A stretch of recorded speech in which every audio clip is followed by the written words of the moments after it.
جزيرة الشمس وموطن إحدى عجائب الدنيا السبع بالعالم القديم. مكان اجتمعت فيه الشعوب المختلفة وتركت بصمتها. أرض بساتين الزيتون والأمواج الخفيفة.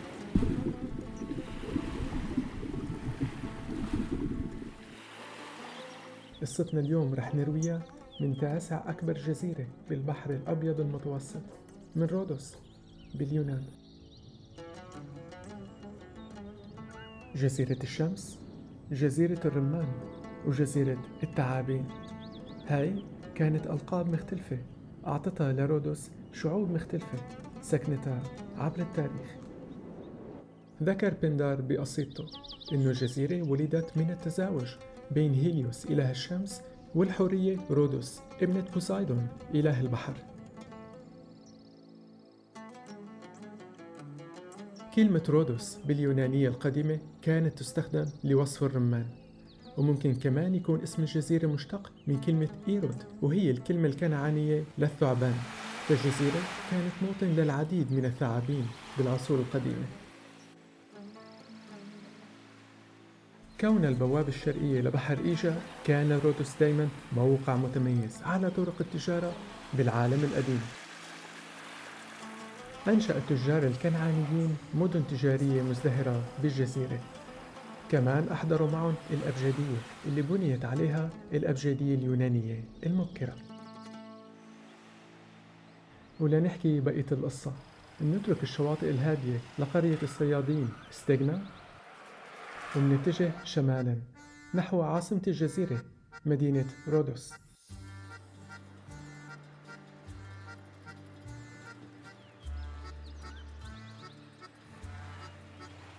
المنطقة الداخلية بالجزيرة بتحيطها غابات الصنوبر والسرو،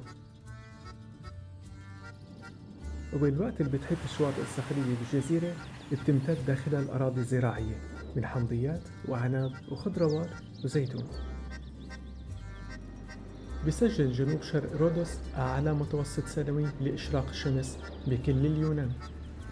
بعام 2023 تعرضت الجزيرة لحرائق غابات أدت إلى أكبر عمليات إخلاء للسكان بتاريخ اليونان. بنتجه نحو أعلى نقطة بالعاصمة إلى أحد أهم مبانيها، الأكروبوليس، اللي بني بالقرن الخامس قبل الميلاد. والأكروبوليس هو مجمع للأبنية بيحوي معابد، ملاعب، صالات ألعاب رياضية وأوديونات أي مسارح.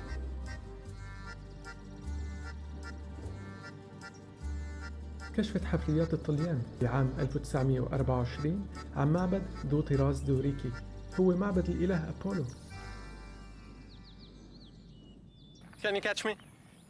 Can you catch me? مباشرة تحت المعبد بيلمع رخام الأوديون الروماني.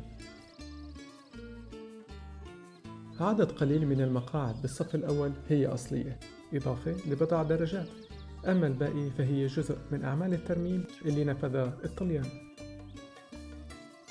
إلى جانب الأوديون منلاقي الملعب القديم اللي بني بالقرن الثالث قبل الميلاد وتم ترميمه بالكامل. روى المؤرخين بأنه تمساح مفترس هائل الحجم كان بيسكن على التلة بعهد فرسان القديس بولس، وكان يخرج خلال الظلام ليفترس أي حيوان أو إنسان يمر بجانبه. اللي كتير حاول يقتل الوحش إلى أن استطاع الفارس ديودوني دي غوزون قتله. بعام 1802 بنى البريطانيين برج للمراقبة فوق التل المطل على ميناء ماندراكي بغرض مراقبة تحركات أسطول نابليون بعد خروجه من مصر والشام.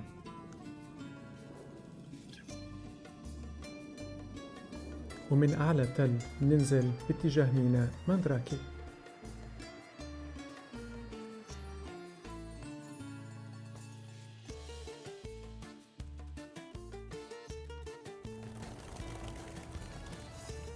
ماندراكي هو الميناء الرئيس لرودوس، وهناك العديد من آثار الجزيرة بعد واقف منذ زمن بعيد وإلى يومنا الراهن. تمثالين صغار من البرونز، العيلة الذكر إلفوس والأنثى إلافينا، بيرحبوا بالسفن القادمة إلى الميناء. الأهمية الكبيرة لإلفوس وإلافينا مستمد من التكهنات بأنه إحدى عجائب الدنيا السبعة بالعالم القديم، التمثال العملاق رودوس، كان بيوقف مكانهم قبل انهياره.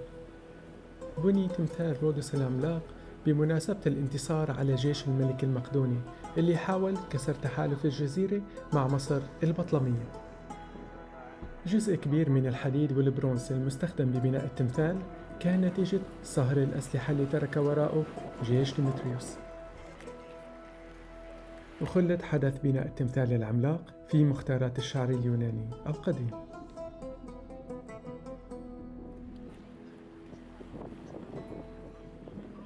ويقال بأنه تاج التمثال شع تحت نور الشمس لمدة 66 عام قبل انهياره نتيجة زلزال وقع عام 2226 قبل الميلاد.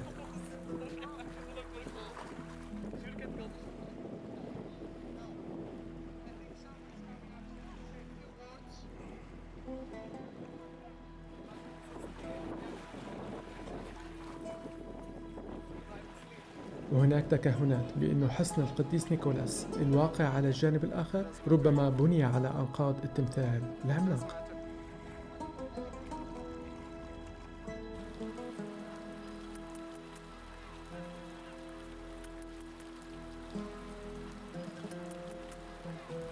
وبجوار إلفوس وإلافينا منلاقي مبنى رائع بيحمل تأثير إيطالي واضح، هو قصر الحاكم اللي بني أثناء الاحتلال الإيطالي للجزيرة، واللي بلش بعام 1912 واستمر لمدة 30 سنة. المبنى هو عبارة عن مزيج من الأساليب المعمارية المختلفة والمماثلة بشكل كبير لقصر بالاتسو دي دوتشيس بالبندقية.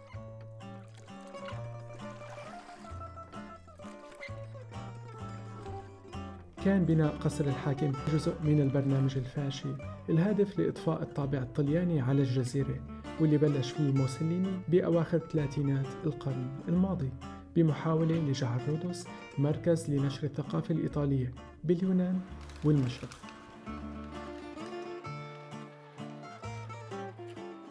ترك الاحتلال الإيطالي بصمة قوية على المشهد الحضري لجزيرة رودوس، حيث تخللوا إعادة بناء بعض المباني الرئيسية، الأمر اللي اعتبرته منظمة اليونسكو جزء لا يتجزأ من التاريخ الحضري لرودوس.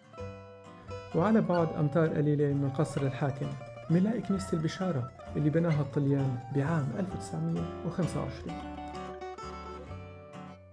منترك الميناء باتجاه المدينة القديمة، وهناك منمر بالسوق الجديدة ميا أغورا اللي بناها الطليان بعشرينيات القرن الماضي. السوق هي مبنى كبير له 7 جوانب وله كمان مدخل رائع الهيئة وساحة مركزية خارجية، وهناك كان مكان سوق السمك القديم.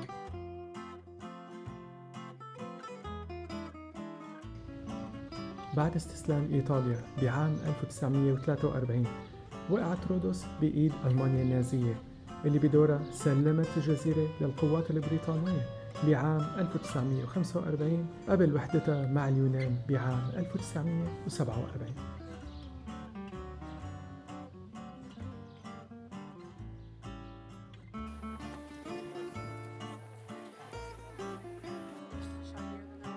رودوس هي أكبر مدينة بأوروبا ما زالت الحياة بتدب فيها منذ القرون الوسطى، وهي موجودة على لائحة التراث العالمي، كما أن اليوم واحدة من أكثر الوجهات السياحية شعبية بأوروبا. تمتلك رودوس خلفية ثقافية غنية، وهذا الشيء يمكن ملاحظته من خلال أنماطها المعمارية المختلفة واللي بتحمل تأثيرات إمبراطوريات حكمتها كالرومانية والبيزنطية والعثمانية.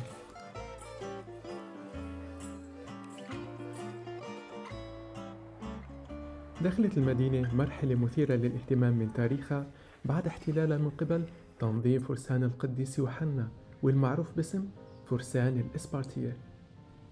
للفرسان قصة مثيرة للاهتمام، كانوا تنظيم عسكري كاثوليكي بالقرون الوسطى تأسس بمملكة القدس الصليبية بالقرن الثاني عشر، وانتهى وجوده بفلسطين مع تحرير عكا من قبل المسلمين بعام 1291. لجأ التنظيم بعدها إلى قبرص، ثم اضطر للمغادرة إلى رودوس، واستولى عليها من الإمبراطورية البيزنطية، واحتفظ بالجزيرة لأكثر من 200 عام تحت حكم المسمى الجديد للتنظيم فرسان رودوس. تحولت رودوس إلى مدينة محصنة قادرة على الصمود بوجه أي حصار. واجهات المباني على طول شارع الفرسان الشهير مزينة بشعارات وتفاصيل بتمثل البلدان اللي إجا منها الفرسان. وعند نهاية الشارع منلاقي الكاستيو أو قصر السيد الكبير. كان القصر هو المركز الإداري ومقر إقامة قائد الفرسان ومقر الطبقة الحاكمة. أعيد بناء الكاستيو أثناء الاحتلال الإيطالي، وبضم اليوم متحف رودوس. على بعد أمتار قليلة من القصر ترتفع المئذنة الرصاصية لجامع سليمان ذات الطراز العثماني الكلاسيكي. وسليمان القانوني هو السلطان العثماني اللي فرض حصار على جزيرة رودوس لمدة 6 شهور بعام 1522. الحصار اللي أجبر فرسان الإسبرطية على المغادرة إلى صقلية. وصف بعض المؤرخين الحصار على أنه ملحمة قاتل فيها الفرسان والعثمانيين بشراسة. كرم سليمان شجاعة أمير الفرسان دوليل أدام من خلال إعطاء الفرسان السفن اللي غادروا على متن الجزيرة. شهدت الجزيرة حكم عربي إسلامي قصير المدة بعهد الخلافتين الراشدية والأموية، سلمت بعده إلى الإمبراطورية البيزنطية كجزء من معاهدة السلام الأموية البيزنطية.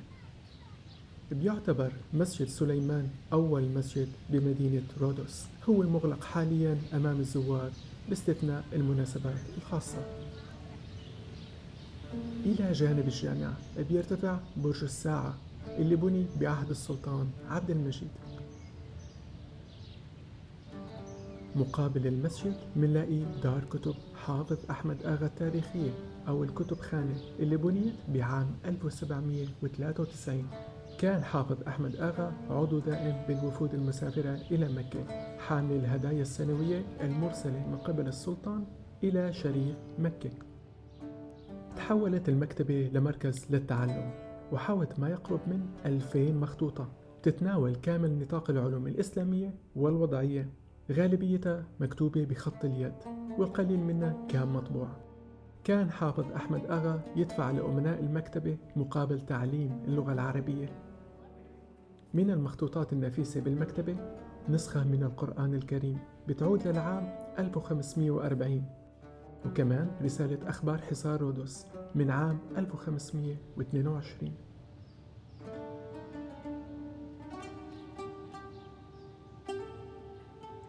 رأت اليونسكو بأنه تاريخ المدينة وتطورها حتى عام 1912 أضاف إلى آثار إسلامية قيمة، كما اعتبرت بأنه التعديلات اللي أدخلت على جدران التحصين والمعالم الأثرية داخل المدينة خلال العهد العثماني دليل فريد ومتكامل على تتالي طبقات عمرانية تاريخية فيها.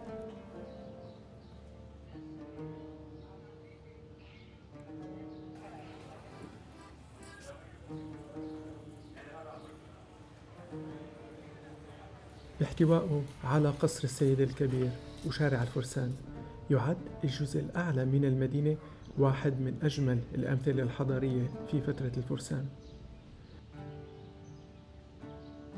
فيما بالجزء الأسفل من المدينة تتعايش العمارة القوطية مع المساجد والحمامات العامة والمباني الأخرى اللي بترجع للعهد العثماني.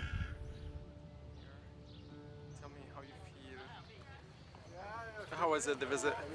It's cute. Being pregnant and going through a city is not the ideal scenario.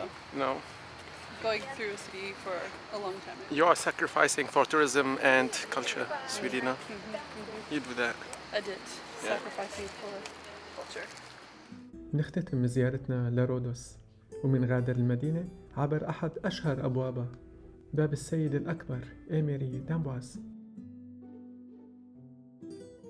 مننهي أول فيديو إلنا من جزيرة الشمس بالوقت اللي بنحمل فيه بجعبتنا المزيد من القصص اللي رح نرويها بالفيديو القادم إن شاء الله.